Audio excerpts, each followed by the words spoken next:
Shalom, salam sejahtera buat saudara-saudaraku. Renungan kita hari ini berjudul Pemberian Pahala. Ayat renungan kita terdapat dalam Matius pasal 16 ayat yang ke-27. Sebab anak manusia akan datang dalam kemuliaan Bapanya diiringi malaikat-malaikatnya. Pada waktu itu, ia akan membalas setiap orang menurut perbuatannya. Mari kita dengarkan keterangannya. Yesus tidak memaafkan dosa-dosa mereka, tetapi menunjukkan penyesalan mereka atas dosa mereka itu dan iman mereka. Dan dalam memohon pengampunan bagi mereka, ia mengangkat tangannya yang telah terluka itu di hadapan Bapa dan malaikat-malaikat suci, sambil berkata, "Aku mengenal nama-nama mereka. Aku telah mengukirkan mereka di telapak tanganku." Pekerjaan pengadilan, pemeriksaan, dan penghapusan dosa akan dilaksanakan sebelum kedatangan Tuhan yang kedua kali. Oleh karena orang-orang yang sudah mati akan diadili berdasarkan apa yang tertulis dalam kitab-kitab, maka tidaklah mungkin dosa-dosa manusia dihapuskan sebelum selesai pengadilan di mana kasus mereka akan diperiksa. Tetapi Rasul Petrus dengan jelas mengatakan bahwa dosa-dosa orang percaya akan dihapuskan, agar Tuhan mendatangkan waktu kelegaan dan mengutus Yesus yang dari semula diuntukkan bagimu sebagai Kristus. Kisah Rasul 3 ayat 19 dan 20. Bila mana pengadilan pemeriksaan selesai, maka Kristus pun akan datang dan upahnya ada bersama-sama dengan Dia yang akan diberikan kepada setiap orang sesuai dengan perbuatannya. Pada upacara bait suci dunia, imam besar setelah mengadakan pendamaian bagi orang Israel keluar dan memberkati perkumpulan orang Israel.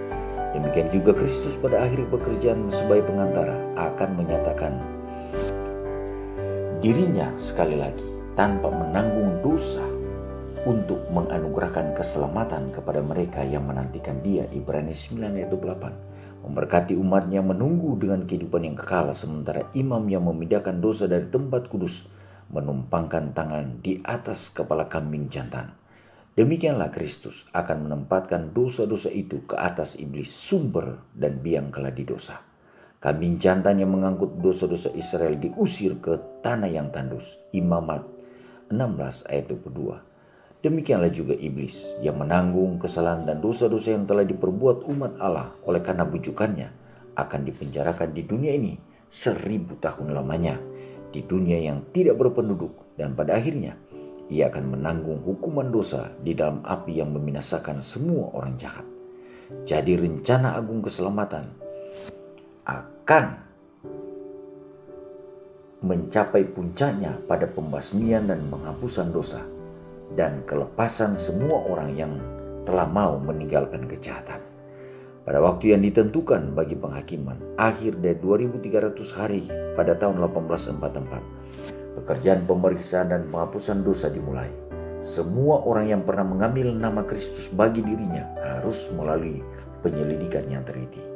Baik yang hidup maupun yang sudah meninggal harus dihakimkan menurut perbuatan mereka berdasarkan apa yang tertulis di dalam kitab-kitab.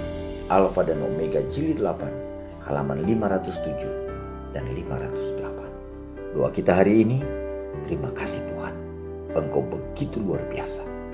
Engkau datang untuk memberikan pahala bagi orang-orang yang telah mengikut Engkau.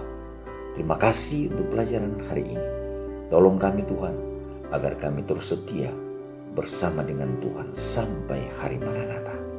Terpujilah Engkau Tuhan, kami persembahkan doa ini. Mohon pertolongan hanya di dalam nama Tuhan Yesus, nama yang indah, Tuhan dan Juru Selamat kami. Amin. Terima kasih saudara-saudara sudah mengikuti renungan kita hari ini. Tuhan Yesus memberkati. Shalom.